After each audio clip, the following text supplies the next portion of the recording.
আজ স্বামী বিবেকানন্দের জন্মতিথি, পৌষ মাসের কৃষ্ণ সপ্তমী তিথি। আজ ইংরাজি ক্যালেন্ডারের নিরিখে 12ই জানুয়ারি নয়, তবুও আজ এক বিশেষ পবিত্র দিন।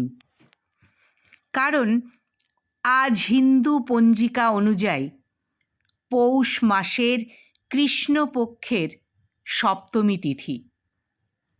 এই তিথিতেই 1863 সালে কলকাতায় জন্মগ্রহণ করেছিলেন নরেন্দ্রনাথ দত্ত, যিনি পরবর্তীকালে জগৎজোড়া পরিচিত হন স্বামী বিবেকানন্দ নামে।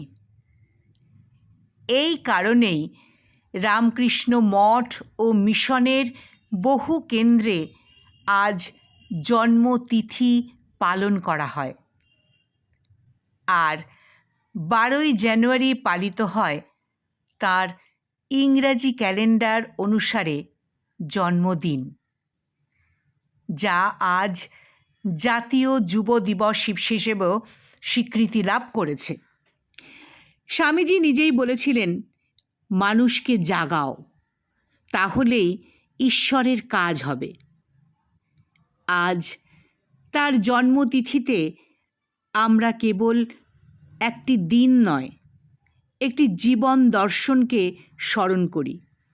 মানুষের মধ্যে ঈশ্বর দর্শনের সাধনা, দুর্বলতার বিরুদ্ধে অটল সংগ্রাম আর আত্মবিশ্বাসে ভর করে দাঁড়িয়ে থাকার শিক্ষা। আজকে এই পুণ্যতিথিতে তার চরণে জানাই শ্রদ্ধা ও সশ্রদ্ধ প্রণাম।